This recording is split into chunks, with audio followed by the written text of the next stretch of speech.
Hi అండి, నమస్తే, స్వాగతం సుస్వాగతం మన ఛానల్ సుజాత హెల్త్ కిచెన్కి.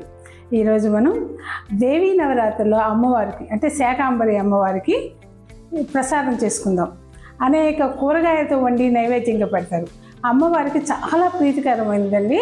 చాలా చోట్ల అమ్మవారిని రకరకాల కాయగూరలతో అలంకరిస్తారు.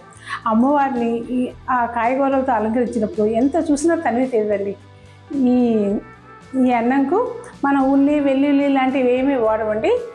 కూరగాయలతోనే వండుకుంటాం. టైం ఎక్కువ పట్టదు, ఈజీగానే అయిపోతుంది. చూద్దాం రండి. ముందుగా దీనికి కావాల్సిన పదార్థాలు చూడండి. 1 cup rice half an hour ముందుగా నానబెట్టి పెట్టుకున్నానండి. క్యారెట్, బీన్స్, దొండకాయ, క్యాప్సికమ్, పచ్చి బఠానీ, పచ్చిమిర్చి, వంకాయ, చిలకడదుంప ఇలా సాల్ట్ వాటర్లో వేసి పెట్టుకున్నానండి. ఇలా వేస్తే ఇవి నల్లబడిపోకుండా ఉంటాయి. సుగంధ ద్రవ్యాలు జీడిపప్పు, బాదం పప్పు, సాల్ట్, మిరియాల పొడి, కొత్తిమీర, ఆవు నెయ్యి అండి. ఇదేనండి దీనికి కావాల్సిన పదార్థాలు. ఈ ప్రసాదాన్ని మనం ఆవు నెయ్యితో చేసుకుందామండి. అంటే నెయ్యితో చేయాలని రూల్ ఏమీ లేదండి. మీరు నెయ్యి బదులు నూనె కూడా వాడుకోవచ్చు. నూనె వాడితే మాత్రం ప్రసాదం దేవికి నివేదించేటప్పుడు 1 స్పూన్ పైన నెయ్యి వేసుకోవాలి. కొన్ని గారెలు లాంటివి మనం నూనెతోనే చేసుకుంటాం కదండి. స్టవ్ ముట్టించి ఒక కుక్కర్ పెడుతున్నాను. కుక్కర్లో చేసుకున్నామండి ఈరోజు ప్రసాదం, తొందరగా అయిపోతుంది. ఆవు నెయ్యి 2 స్పూన్లు ఆవు నెయ్యి వేస్తున్నానండి. 2 బిర్యానీ ఆకుల్ని తుంచేస్తున్నానండి. 5 ఇలాచి, 5 లవంగాలు, 4-5 పులుకులు దాల్చిన చెక్క, జీలకర్ర 1.5 స్పూన్ జీలకర్ర వేసాను.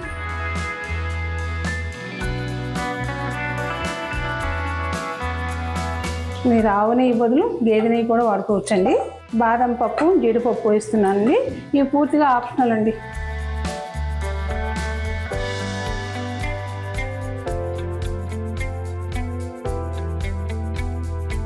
ఇవి కాస్త వేగాయండి. 1 or 2 మినిట్స్ వేపాను. మరీ ఎక్కువ ఫ్రై చేయాల్సిన అవసరం లేదు. వరుసగా కూరగాయలు మనం కట్ చేసి పెట్టుకున్నాం కదండి, కూరగాయలు వేస్తున్నాం. క్యారెట్, బీన్స్, దొండకాయ,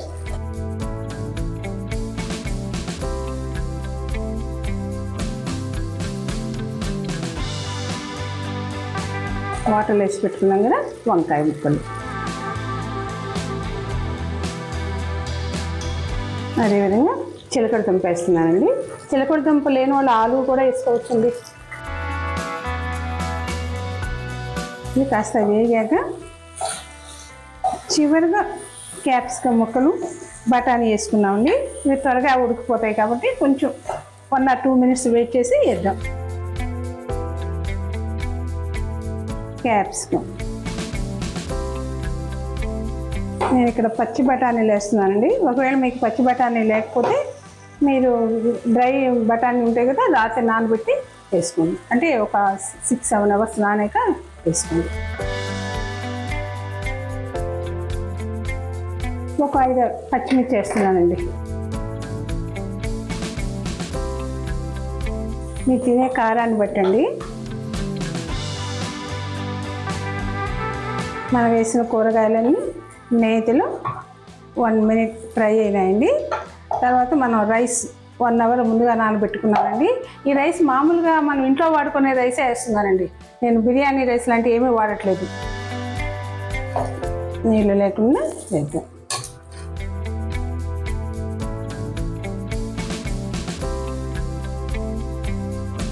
రైస్ వేసాక ఎక్కువ కలుపుకోండి. నానని బియ్యం కదా విరిగిపోతాయి. ఈ కప్పుతో 1 కప్పు రైస్ వేసుకున్నానండి. 2 కప్పులు వాటర్ పోద్దాం.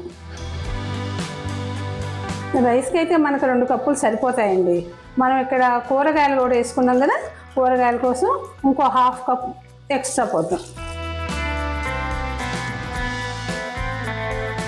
మొత్తం 2.5 కప్పు పోసాను.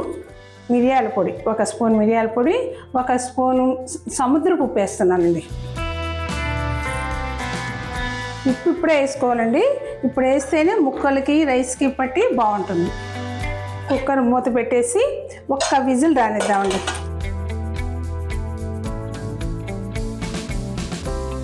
1 విజిల్ వచ్చాక కుక్కర్ ఆఫ్ చేసేయాలండి.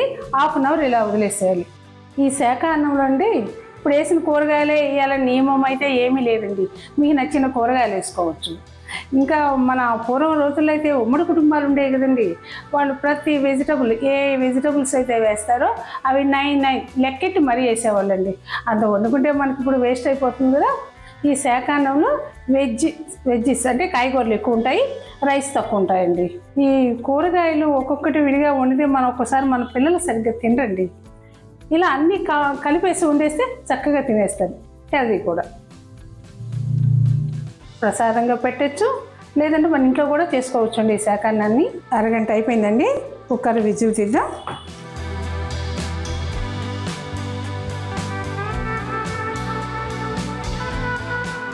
కొత్తిమీర ఉంది కదండి, కొత్తిమీర వేసేస్తాం. కొత్తిమీర వేసి పైనే రైస్ కలుపుదామండి. రైస్ కొత్తిమీర కప్పేద్దాం. ఇంకొక 15 నిమిషాలు చేద్దామండి. కొత్తిమీర ఫ్లేవర్ మొత్తం రైస్కి పడుతుంది.